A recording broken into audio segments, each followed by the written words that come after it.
My first film in 1976, I was production designer of Mike Million. Ah, Okay. And at the time, I had the occasion to meet Lino Brocka and Ishmael Bernal.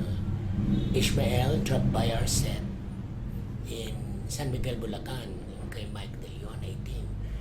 While I met Lino a couple of years before itim during the dubbing of Maynila sa Kuko ng Liwanag. So by the time I started work with Mike, I had already met them. And in the following year, in 77, I got a call from Ishmael to do what would be my third film, Walang Katapusang Tagaraw, for Leia Productions, with Charito Solis, Lisa Lorena, Matranillo III. That's how we started work. so this is your third film. Your second was Itim. No, my first was Itim. Okay. My second was Mangarap Ka't Magising, Ako nga. also by Mike. By Mike. And in both these two movies, you were production designer. Yes. But before that, you met Lino already. Yes. Ah. So he knew me, Mm-hmm. and as a matter of fact, wanted me to work on Lunes Martes Mm-hmm. for my first movie, Mm-hmm. which of course was turned down by Mike De Leon and said, no, Uh-huh. you Because cannot make Lagari on your first film. because Itim and Lunes We're shooting at the same At the time. same time. One was shooting in San Miguel, Bulacan, and Lino was shooting in Olongapo. Right? He dropped by with Jorge Arago, Mm-hmm. and they were visiting the set. Mm-hmm. See, Mike knew them a little, Mm-hmm. but they just wanted to see the set because they knew that it was what would be an important film Mm-hmm. because of Mike. And And Mike was the cinematographer of Maynila. Manila. I was always wondering, you said that Ishma and Jorge sort of knew that it was going to be an important film. Does Because- that happen that you somehow know that what you're doing is going to be, Well, because of important? that one film, the track record of Mike De Leon, and that was Maynila. And I remember Ishmael telling me that she was so impressed with the cinematography of Maynila, and really he really liked Mike De Leon's work. Did you, when you met Lino, it was not yet as a working relationship? No, I dropped by to see Mike, who was a classmate in Ateneo. And that's why I met Lino during the dubbing of Maynila. Mm-hmm. So it's a friendly chat, and then I met Lino. And then Lino found out from Mike himself that I came from New York and that I had taken up theater. Later on, he wanted to work with me and offered me Lunes Martes. So it's that kind of atmosphere of people getting together, becoming acquaintances and then friends. So I worked for both Ishmael and Lino. My first film with Ishmael was in 1977. Walang Katapusang Tagaraw for the MMFF, which was the same MMFF year that showed Kung Mangarap Ka't Magising. Yes. But Lino worked with me the following year in 78 for Gumising Kamaruha, which we shot in Talisay. They are extremely energetic and full of ideas, and wanted, because they knew that I came from Ateneo with a humanities background. They were very, very eager to talk and talk and talk even during the shoot. So, and they were always discussing things with me, what I thought and what I wanted, and very, very encouraging for somebody who was new in the industry like me, working with them. And then we talk about ideas and about the film, ideas for the film, for the script, for the performances. Yun. It was really a very inspiring time for me. Because I didn't know them before. I grew up with Filipino films, but that was only until the era of Sina Amalia Fuentes, Susan Roses, when I left in the 60s. And so when you came back, there was this There was this new kind of filming. Yeah, meaning involvement already. I was a movie fan from Quezon, Lucena, Quezon. So it was really something that I would remember very well years later, because it was completely different. Although it was something that somehow looked like I was led to it. You know what I mean? No, because of my interest in Filipino films, which I grew up with. But how did you know Mike? Was my classmate in Ateneo. That's right. Since high school, then college. We were a small group. We were in the humanities with communication arts subjects.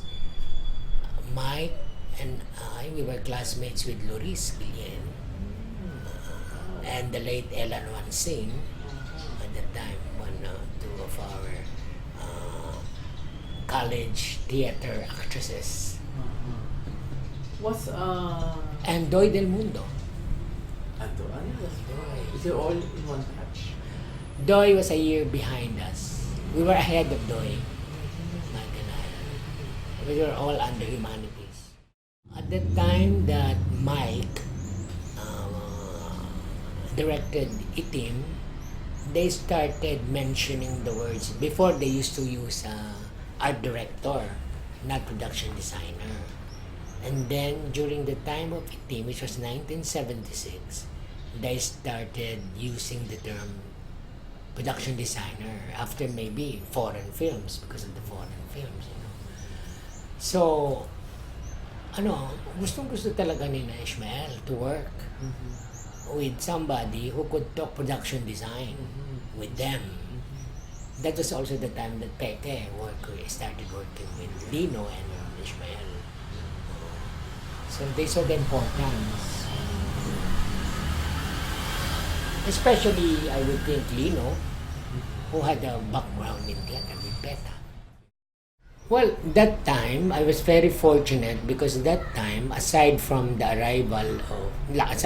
existence of sina Lino and Ishmael, and the arrival of directors like Mike and Mario O'Hara, it was really a time of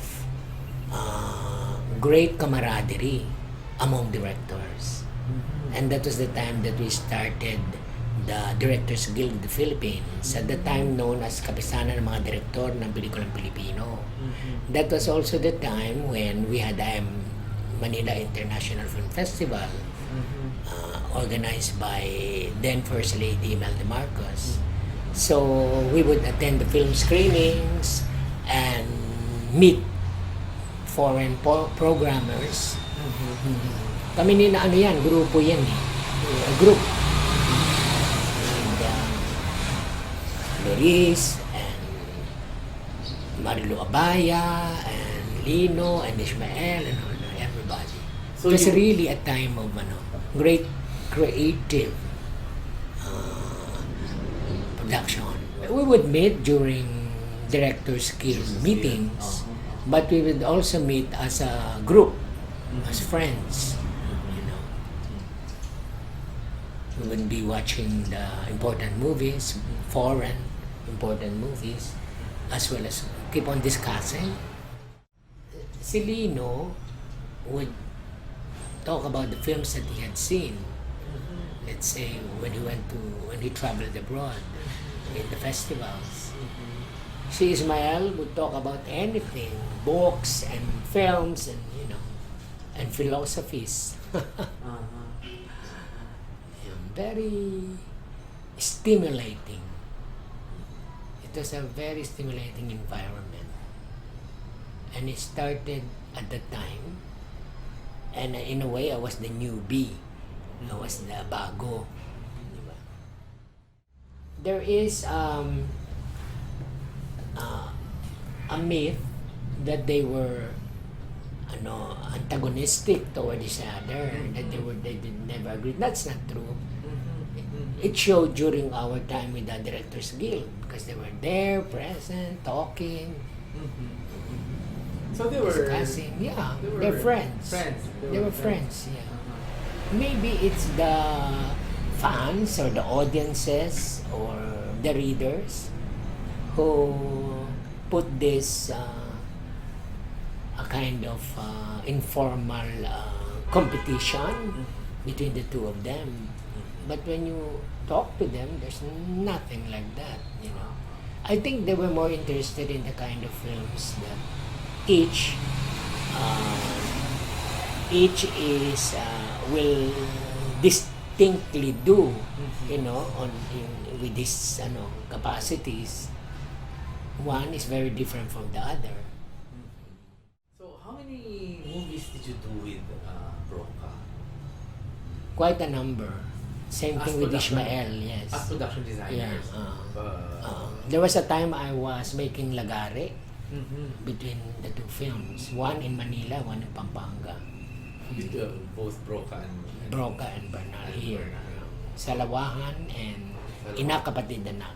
Salle-College ni Gita Gomez. Charito and Alita. Charito and Lolita. Oh. See, those were the times. Yeah. Si Lino is more like,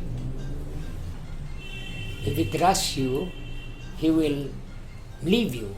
You will just discuss at the beginning what he wanted, and then you tell him your ideas, and then he will leave you in the set.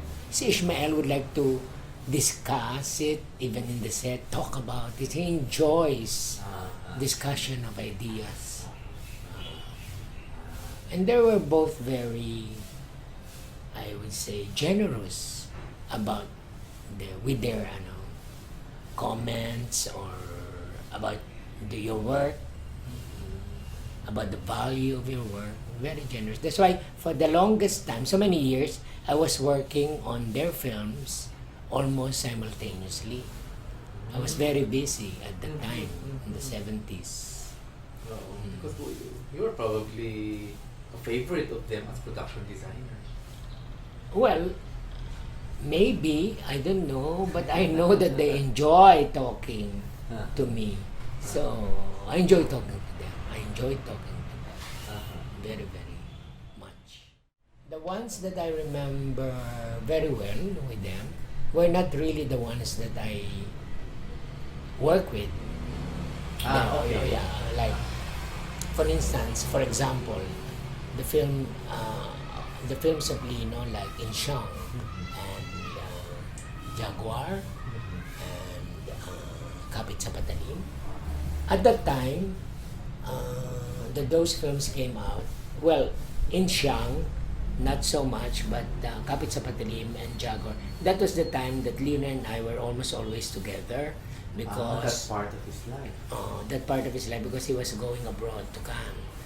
And so he would ask me to watch the rushes of the film or the version of the film of Jaguar that is going to Cannes, and then we would discuss the controversies of Kapit sa Patalim, things like that. Because But I like the films very much. did you go with him to Cannes? No. Here, No. here in Here in Manila. I went with him to the Toronto Film Festival. Lino and I were always in the streets rallying. And you were Together. Part of, you would go also to the rallies. Kami ni Lino. How did that feel? Were you scared? No, because I wanted it also. But Pagka, There was also a possibility that you might be water cannon. No, not really. Mhm. Not really. We're never scared at the time.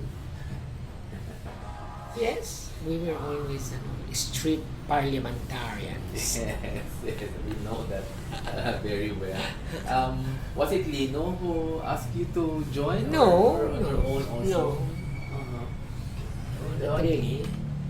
Were you there when he got when he was hauled to jail because of the jeepney strike? No, because at that time he was asking me to go. I was in Baguio with friends. Uh-huh. So by the time he called that morning, I said, ay, hindi ko pwede. Sabi ko, nasa Baguio ako.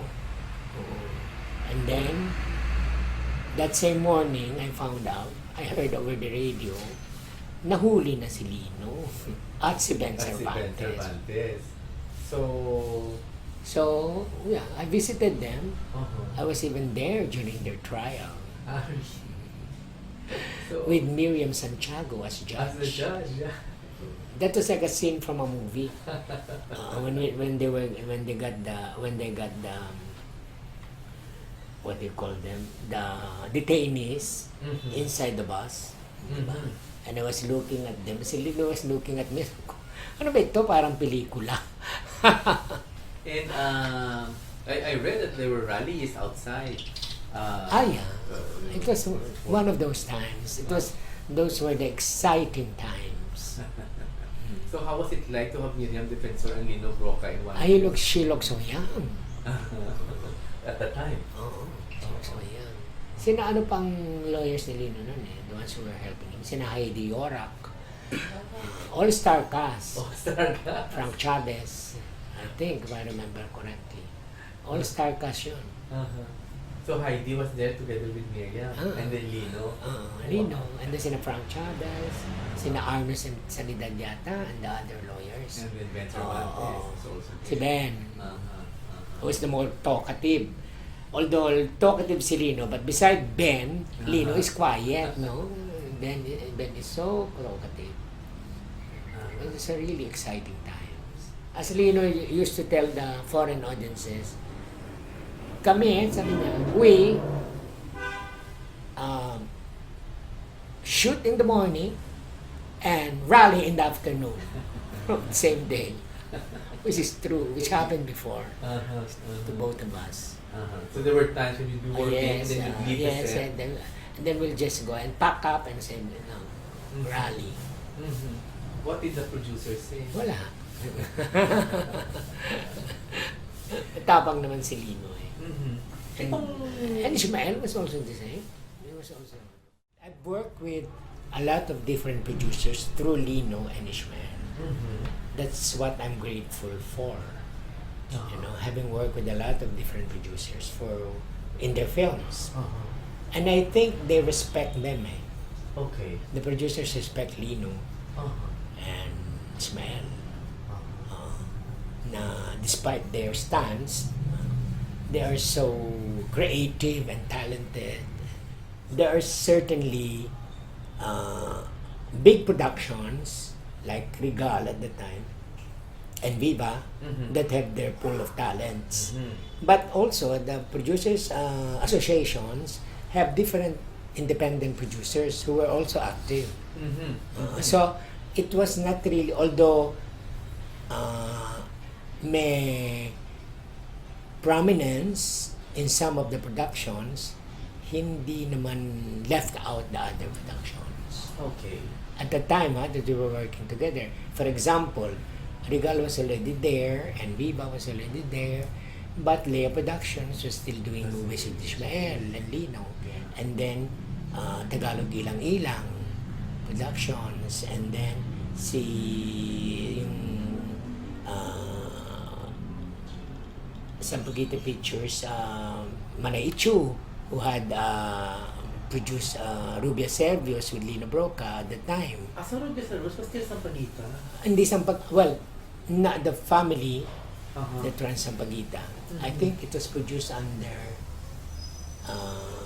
Vera Perez Productions of Manaichu.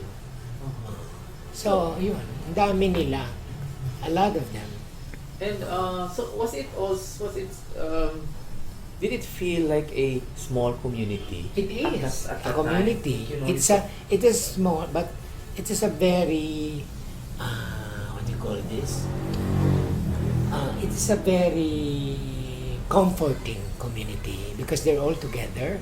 They respect one another, and they form themselves into groups, just like the actors at the time and the directors. So they knew each other, and so it was very, very. It was very, very comforting, as I said, because you know you are with friends. It's like family. And you will see each other Yeah. on social occasions, Yes. awards nights. Yes. and, you know, With Lino and Ishmael, I don't think that is necessarily true. I think when they work with big productions, they can also assert their own kinds of films, except that, like for instance, in Manila by Night, that's Regal. That's City After Dark. That's Regal at that time. That for me was like a miracle that That it was done at all. my mother. My mother. And with Lino, I think it's because when he has certain, what he would call serious projects, there are always some independent producers who get interested immediately. Yes, like in Shang, Ruby Chong Tan, and what else? Even the serious but commercial projects like Tatay Kong Nanay. It's just RBQ. See, meron ka agad, ano? Or Miguelito. Yes. The family of Agumulak at the time were very interested in working with Lino. It's that kind of situation. When you were in New York, were you aware of these directors already back in the No, Philippines? not at all. Not at all. So I stayed there for 10 years, and it was only in 1975 when I came for a visit that I met Mike, although we had been exchanging letters when he was in the US and when he was in Germany. So I knew that he was going into film, but I was not curious But you were a until I movie came. fan.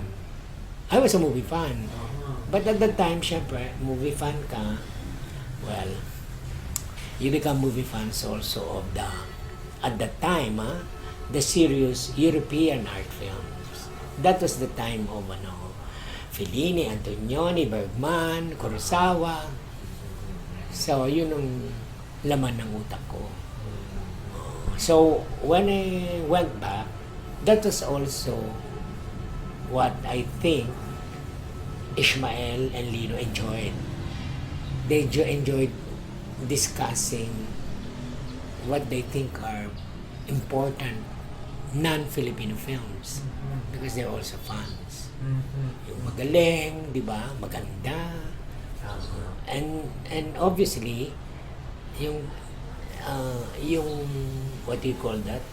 That kind of direction that the European films were undertaking at the time was also the direction that the Filipino films starting in the 50s. And they also like the fact that I know the history of Filipino films because I was a movie fan. So even if I was a movie fan, I knew the films of Jerry De Leon, Berta Villana, Silos. That was personally, it wasn't part of your study. No, it was personally. Because mahilig talaga ako watching movies. Yeah. Including Filipino movies. Of course, I grew up with Filipino films. Because you don't really talk film naman at that time eh. Because of, because nobody was interested in our class on films. Except when at the time in Ateneo, when the Jesuits, some of the Jesuits started talking about you have to go in this, you have to go to Lyric Cinema or Capitol Cinema in Escolta to watch Bergman's movies. Virgin Spring. They would show Bergman before in Escolta. Yes. Yeah, they showed all the ano. Even the Vista Theater, main theater in Quiapo. That's where I saw Boccaccio 70 last year at Mariambad by Alan Rene. Capitol and Lyric Cinemas in Escolta usually are not not popular among moviegoers because they're so far away. They'd rather concentrate on the Rizal Avenue cinemas. Okay. Vista was where was No, it? Vista is in Quiapo. It's in But Quiapo. it's considered not first run. Ang Lyric at sa Capitol in Escolta is a little farther down. So, they could show foreign films. Yeah, these were before the Cineplex. Yeah. Wala pa yung quad. Wala pa. Way before, these are stand-only Stand- theaters. There was New Frontier. Yeah. But for the other movies, you had to go to Escolta. Yeah, to go to Manila. Manila To go was to Manila. Makati eventually had Rizal Theater. Only one standalone. But there are standalone also on Aurora Boulevard, where I used to watch movies as a child. This is Arcega. No. Arcegas, meron. But earlier pa. Because working with the two directors, let's say, it's all started in Leia Productions. Excuse me. While working with Ishmael for Leia, si Aling Torren Santos, the sister of Miss Emilia Blas, suddenly was excited when she found out that I wanted to direct. And he said, well, we gave Lino Brocka his debut film. We started him. So after 10 years, she said, no, we can start with you. Excuse me. We can give you a break. But at the time, I was also working really in a lot of films with Mother Lily for Regal. Are you with Regal Already with Ishmael and Mike. And when Mother heard about it, she jumped the gun and gave me the break. Some directors now, although they would do their serious projects, Ishmael and Lino were basically commercial directors also. Their movies make money. They understood that their movies have to make money. At the same time that they have this inside, diba? This something eating them inside to do serious films. Diba? They're box office directors. If the actors like Vilma and Nora were just box office, siguro maybe they would have shied away. But it was proven that Vilma and Nora were good actors. See, that's why they did a lot of films with the two. Because everybody was surprised with Nora, for instance, in Tatlong Taong Walang Diyos by Mario O'Hara. And then Vilma in Burlesque Queen with Celso. Yung ganong perception ng ay, magaling naman palang artista rin. Di ba? So, working with them was also not really a challenge because they're already good. So, but a pleasure to work with talented people. Although they have their own favorites, di ba? Si Hilda Coronel, si Jay Ilagan. Ishmael Bernal, aside from our first film, Walang Katapusang Tagaraw, I did with Regal, Salawahan, with Leia Boy Kojak, and then Lagi na Lamang Ba Akong Babae with Regal, Ishmael, and what else? May iba pa yan quite a number of films na I work with Ishmael as designer. How did they react when they learned that you were also going to direct? No, they were pushing me to direct. Did they listen to you in your set? No, no. But they wanted to see the film that was finished immediately. This was Playgirl. So si Lino watch it in the, kasi LBN, di ba? In the old LBN studios, you have preview rooms. Yes. Where you also preview the color, the films for color correction. Yes. Mga small studio. Big screen but small studio, and that's where Lino watch it there, and after a while, after a few days, Ishmael also watch it there. Okay. And they were also, What did they say? they were so happy and excited. I think it is a natural result of the times and the kind of persons that Lino and Ishmael were. Because the times kind of challenge the artists in film to come out, to be expressive in your film about how you feel about society. I think that was we don't necessarily have it now, or at least not the same way.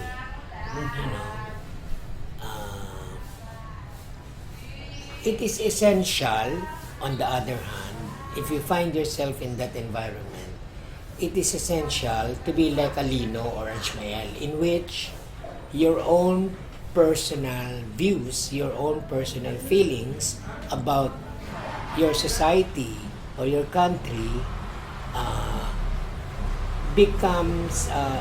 expressed in your work. Becomes natural ang expression sa your work, and you choose the kind of subjects that you want to do. Like a kind of si Mike, ganun na si Mike, Mike De Leon. Did the producers voice out their concern during that time? During that time, kind of. But mother was matapang, halimbawa with Sister Stella. Mother naman is matapang with Manila by Night. So you find kinship with the matapang producer. Yeah. And mother was lalaban yan. So yun. I think what made it unique. Yung times ba, hindi ba, when two creative directors, highly creative directors, and brave, because of their because of the kind of lives they lived in that environment. Film became a natural expression of what they wanted to say, what stories they want to tell, di ba? I think yun kaya distinct sila very distinct silang dalawa compared to the other directors of the time. The millennials, the young directors, are very keen on technicals, and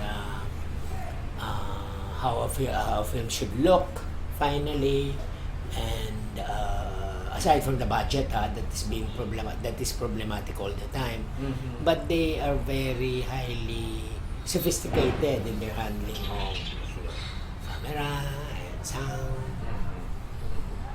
What I wish they would have, on the other hand, is a kind of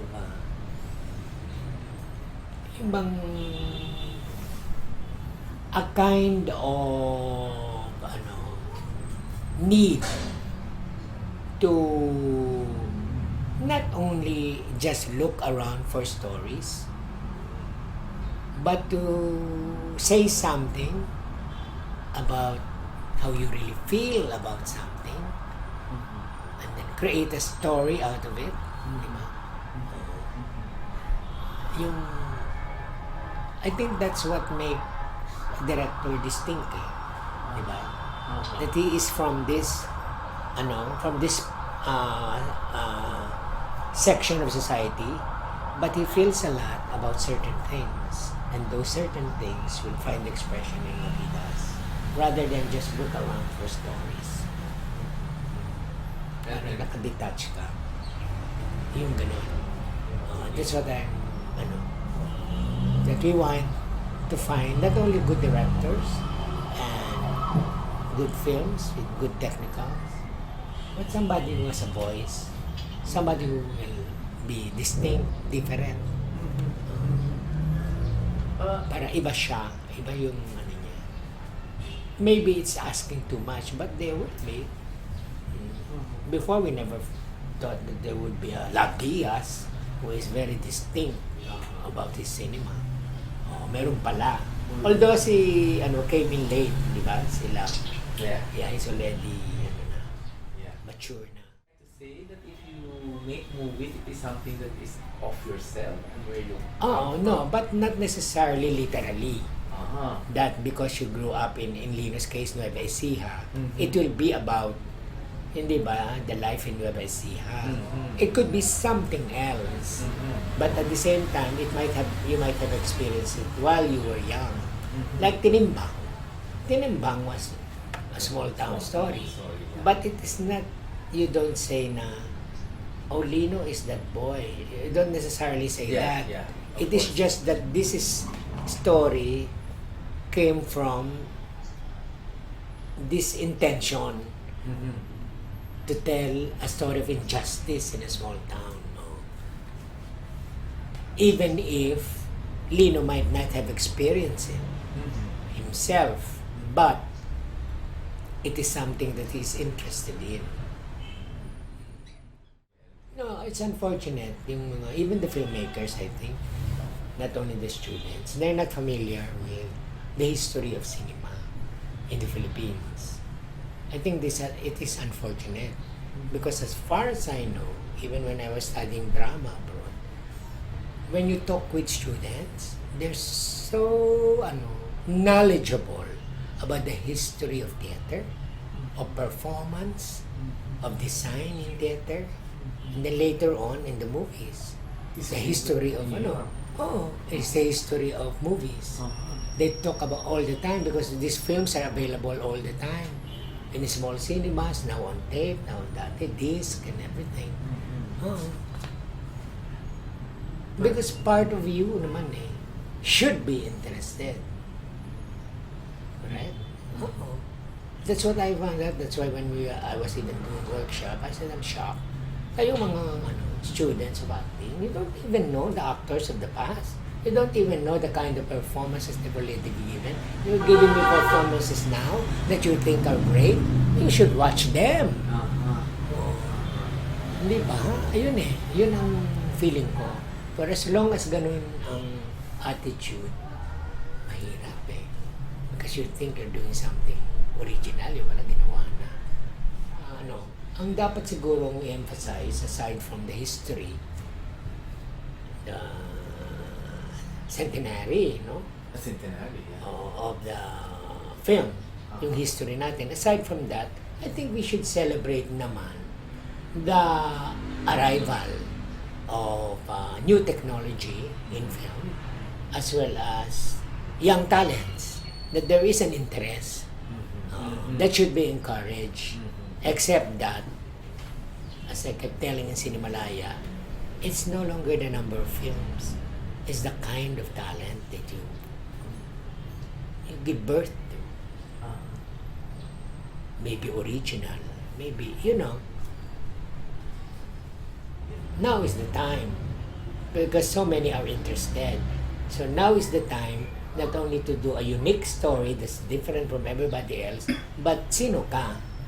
Because even if you are only in your 20s, you already have something na Di ba? Meron ka ng point of view, things that you want to discuss, di ba? Or talking film. Because so young, you're interested Di dapat anuhin mo na. Ikaw, cultivated na. We don't have to say a new Lino. It can be a unique di ba? It can be a unique talent. Yeah. That somebody in the abroad or something, like what I said about a certain film in Cinemalaya this year, na it's so original. It's so refreshing. They could not compare it to any other film that they saw because it's so unique. That's what I'm saying. Now, all you need, if you make a first film like that, is not to fall back on your laurels, di ba? But keep working. Yun ang problema din. A lot of directors, the new directors, first and last film. First film is last film. Swerte ka talaga. If you get funding that's consistent. Swerte talaga yung mga ibang director. That they keep on getting jobs. Well, si Lino and I were very close. Much closer than Ishmael and I. So, Paano may naging close ni Lino? maybe because of our constant working together. You can feel, di ba? We were always going out, we were always dining, go to different places. Bernal is warmed also, but in another way. Yun. So, the fondest memories would be, the times that we were together in the rallies.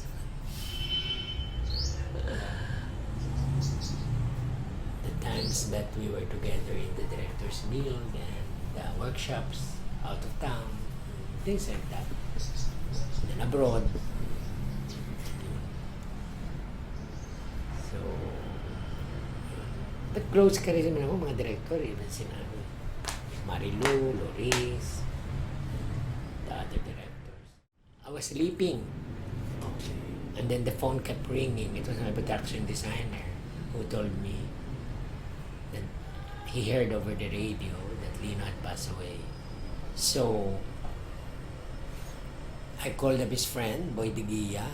It was Boy De Guia who called me up and said that he wanted to go with me to the hospital to East Avenue. East Avenue Hospital, where they had brought Lino. So when we were there, Philip was already there, as well as Lino's family. So yun. And then we stayed vigil in this Was it wake. already in the room or in the Sa morgue. In the morgue. In the morgue. You went into the morgue and saw him. Isipin kasi. Halika. Tingnan mo. Who was this? Philip. Philip. Because Philip was there. Philip was there already. As well as the families, and then later on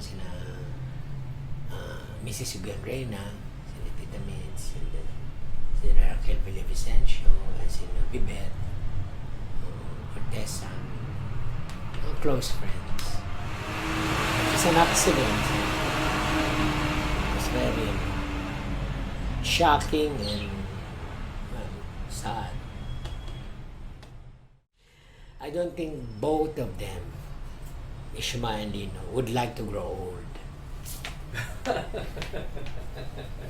I don't think so. Really?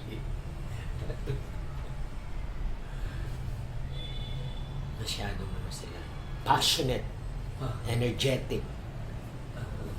I don't think they will like you. Yung to be so helpless. Yeah. Di ba? As you grow old, you become weaker. If you have a lot of illnesses, ayaw nila. I don't think gusto nila yun. I don't think gusto nila na maging, I don't think they would like to be so helpless. What do you remember most about Ishmael? Si Ishmael naman kasi, rally din. May rally ka rin with Ishmael? We were protesting sa yung mga sa MTRCB, the censorship of yung magazine show namin, Easy Pinoy and Ishmael. Ishmael, the same way, the rallies and the workshops and the discussions in his house about the books that he reads or he read. Yun. Did you like to entertain? Sila? Si Ishmael. Not really. Mas sila pag one-on-one. Kayo lang. Kayo lang. Maybe he can go to parties. He could go to parties, but sa movies namin, napapagod sila. But you've been to their houses? Yeah. I was always at Lino for a time also with Ishmael in his apartment. Not too far away from here. And so I'm sure Lino and Ishmael also went to each other's. You think they also went Not to each really. other's? Not Did really. they? They're not really close. They were not really close. They were just friends. So, yun. But they were aware of each other's accomplishments. Yeah. Except that they don't necessarily believe that there is an unspoken competition between the two of them. I think yun ang unique eh. Each one has his own persona. That persona is expressed in his films, in their films. And it's people who put them kind of make sabong, which is not, I didn't see that at all. Diba? So, you make your own films. Somebody else makes some films. Diba? Hindi naman kayo magkalaban talaga o naglalaban consciously. So, where were you when you learned naman about Ishmael's passing? Si Ishmael, I got it from Marilu, if I'm correct. When he passed away, 6 years, I think 5 years after Lino. And then I had to rush. Hindi ako nagpunta sa sa morgue, but to UP for the wake. For the wake. And si Marilu was very, very close to Ishmael. Siya yung kind of helped arrange things. Ay, those were Were you also shocked? As when you learned Oo, about because bata rin si Ishmael. A little older than Lino when he passed away. Si Ishmael passed away in his mid-60s. Mid-50s. Mid-50s. A few years later, mid-50s. Yun. And you were there during the burial. Yeah. So, yun yung that is the kind of history of a certain generation of filmmakers together. There was this Together. camaraderie. And you were really friends. Friends. Kasi it's a small group in a way. It's a small group. Except that I was very fortunate to have worked with both of With them. both of them. Nagpaalam ka ba kay Lino? When he was... No, when you saw I him? was going, what do you mean? When you saw him there in the mall, did you say something? Yeah. To him? Oh.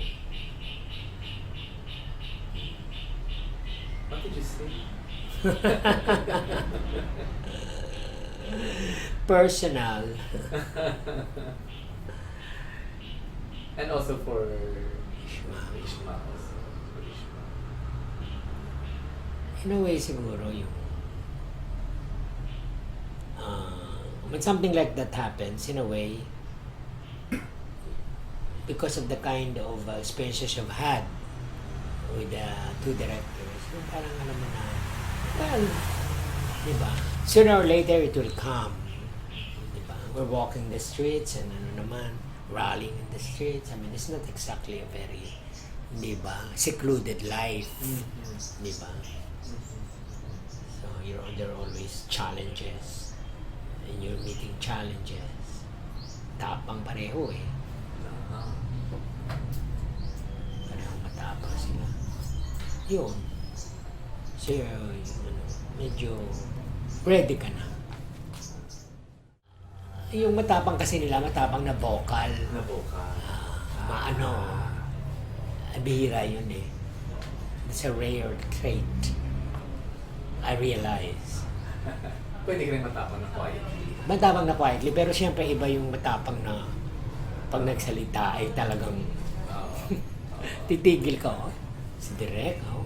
Which makes for good TV. Mga soundbites. Were they temperamental on set?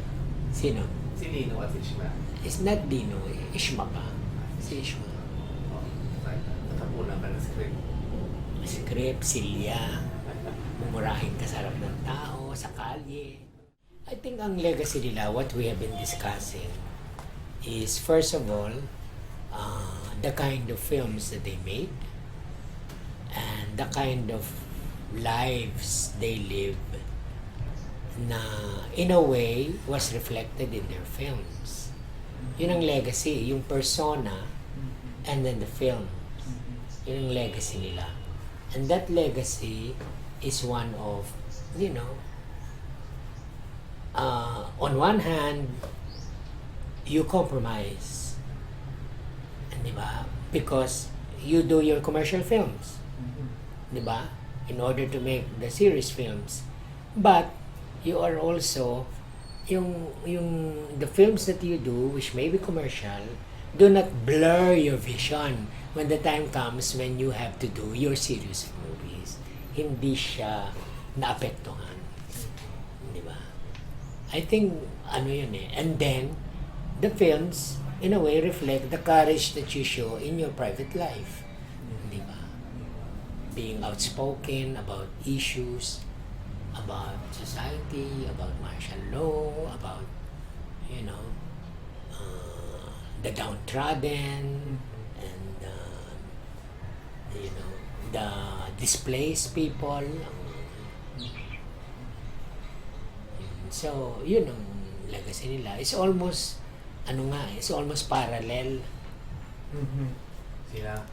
It's almost parallel. Yung kanilang personalities and concerns. Sa akin, it is not a matter of would I like to see it more. It's a matter of we have had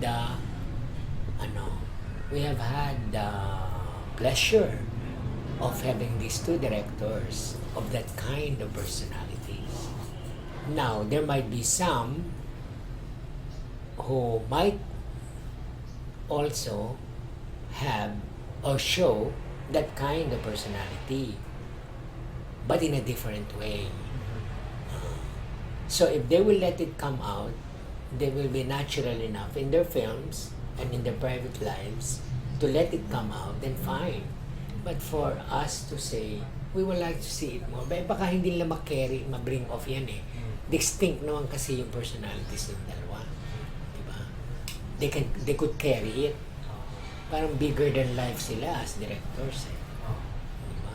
Pag nagsalita na si Lino o si Ishmael, talagang yan na. Yeah, I've heard them talk. And hindi mo naman pwedeng sabihin, I wish all directors would be like, because they won't be like that. Diba? The problem kasi is, may very little material, diba, that exists. If we would have had the materials, you could show a lot about their behavior behind the scenes, their direction of actors. Meron yan eh, kasi may mga behind the scenes yan eh. And also their activism. Yung mga rally na lang namin that we joined kami ni Lino at or Ishmael, wala naman silang footages na. Can you imagine? We see them, di ba? There's some photos of Lino. Photos lang, pero wala yun. Hindi katulad ngayon, di ba, with cellphone, can capture everything already. Noon, hindi. 1 week kami nakatambay dyan sa Aurora Boulevard eh. Wala yan, wala yung pinoproblema ng mga bata ngayon about censorship. Wala yan. Kasi di ba, paminsan they have issues with the short films that they do, or with the indie movies that they do. Wala yun. Namumuri sila. Wala yun. Oo. I mean, umura ni Lino yung censorship Oo. Si Morato sa kalye. Yes. Putang ina mo, lumabas ka dyan. Yes, I read about that. Tapos nakatayo kaming ganyan lahat. And I read in one rally, Bernal and Lino were there together. They enjoy it. Yun, it's a natural thing to be expressive about, I think, your activism. It's a natural thing to be expressive of your ideas. So it's a natural thing to do certain types of movies. I don't think we have that kind of filmmakers anymore. Kung hinahanapan mo ng yung labas niya. Output. Oo.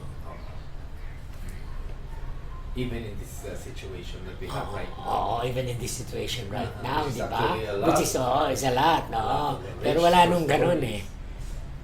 Di ba? Wala yung ganun. Parang sinasabi mo, pro ano ka naman eh. Pag ay tayo naman, mababaw naman antay mo eh. Hindi yung parang buhay. Because nakita mo na yun sa films ni Lino earlier and Ishmael. Di ba? So when they came to attack somebody. Before we had certain types of movies, di ba, may sexy movies, may romantic may drama. Ngayon naman, they have all of this, with cute titles, di ba, these films with cute titles, and drama, love story, gano'n. Hindi. Mahirap talaga yung, I think circumstances have to, parang come together para mag-produce ng filmmaker na or filmmakers na distinct na parang para rin abroad, diba? After this group of filmmakers, wala na naman silang ganun wala o para itong grupo ni maraming mga batang ganun, pero yung grupo na sinimulan ni na Spielberg na mga kaibigan niya, Spielberg, Coppola, yung mga kaibigan niya, George Lucas, lahat naman magkakaibigan yan eh. Because they were all schoolmates and friends. Nung wala na yon, kanya-kanya na wala namang sumunod eh. Kaagad, di ba? It's all independent directors. It's really the circumstances. Ang hope ko, even if let us say, we will be hopeful and find a lot of people wanting to do films and produce films. Di ba? And produce films kasi mahirap ngayon ang pera for the indie. So, sabihin natin meron. Sana there will be a distinct direction.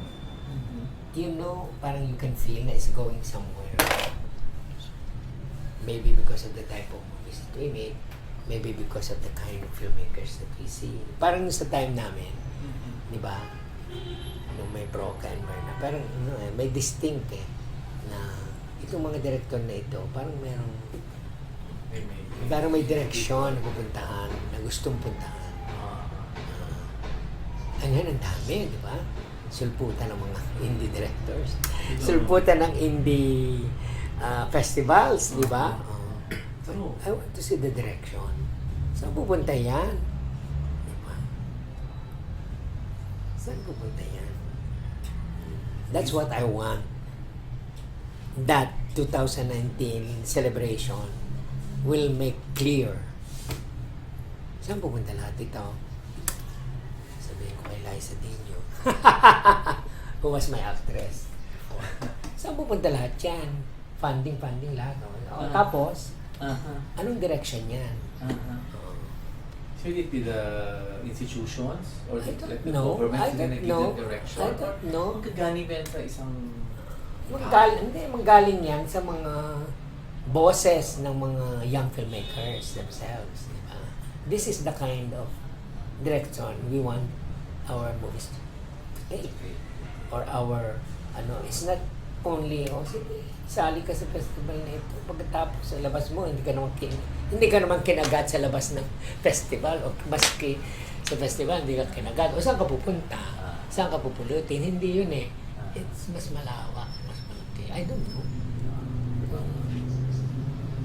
Kasi kami noon sumasabay kami ng in a way we were in step with one another. Kasi parang nag-gel na nandun si Lino, tapos nagkaroon ng MIFF dito, pagkatapos nagkaroon ng connection sa mga